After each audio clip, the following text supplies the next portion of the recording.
ಕುಮಾರಸ್ವಾಮಿ ಅವ್ರಿಗೆ ಏನಾಗಿದೆ ಅಂದರೆ, ಪಾಪ ಅವ್ರಿಗೆ ನಾನು ಕಿಂಗ್ ಮೇಕರ್ ಆಗ್ತೀನಿ ಅಂತ ತಿಳ್ಕೊಂಡು ಈಗ 136 ಸೀಟ್ ಕೊಡ್ತಿದ್ದಾರೆ ನನ್ನ ಅಧ್ಯಕ್ಷತೆಯಲ್ಲಿ.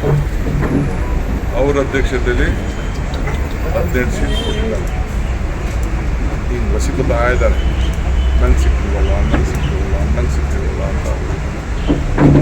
ಈ ಅಸೂಯೆಗೆ ಎಲ್ಲರೂ ಮದ್ದಿದೆಯಾ?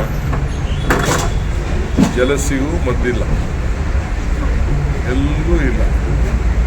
ಸೊ ನಾನೇನು ಮಾಡಲಿ?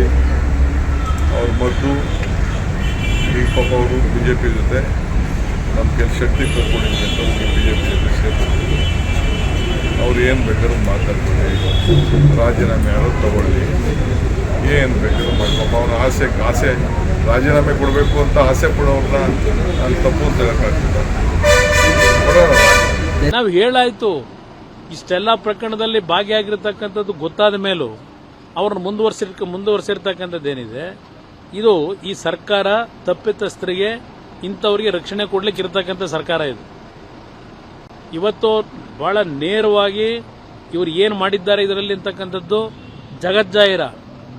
ಇವ್ರ ನಡವಳಿಕೆಗಳನ್ನು ನೋಡಿದಾಗ ನೀವು ಆದರೂ ಅವ್ರನ್ನ ರಕ್ಷಣೆ ಮಾಡ್ತಕ್ಕಂಥ ಕೆಲಸ ಏನು ಮಾಡಿದ್ದಾರೆ ಸರ್ಕಾರಕ್ಕೆ, ಇದು ಮುಂದೆ ಒಂದು ದೊಡ್ಡ ಮಟ್ಟದ ಬೆಲೆ ತೆರಲೇಬೇಕಾಗ್ತದೆ. ನಾನೇ ಹೇಳಿದ್ದೀನಲ್ಲ, ಈ ನೆಲದ ಕಾನೂನಿನಲ್ಲಿ ಯಾರೇ ದೊಡ್ಡವರಿರಲಿ ತಲೆ ಬಾಗಲೇಬೇಕು. ಪ್ರತಿನಿತ್ಯ ಹಣದ ಮತ್ತು ಅಧಿಕಾರದ ದುರುಪಯೋಗ ಪಡಿಸ್ಕೊಂಡು ಬಹಳ ದಿನ ಉಳಿಯಲಿಕ್ಕಾಗೋದಿಲ್ಲ. ಅದಕ್ಕೂ ಒಂದು ಅಂತಿಮ ದಿನಗಳು ಬರುತ್ತೆ.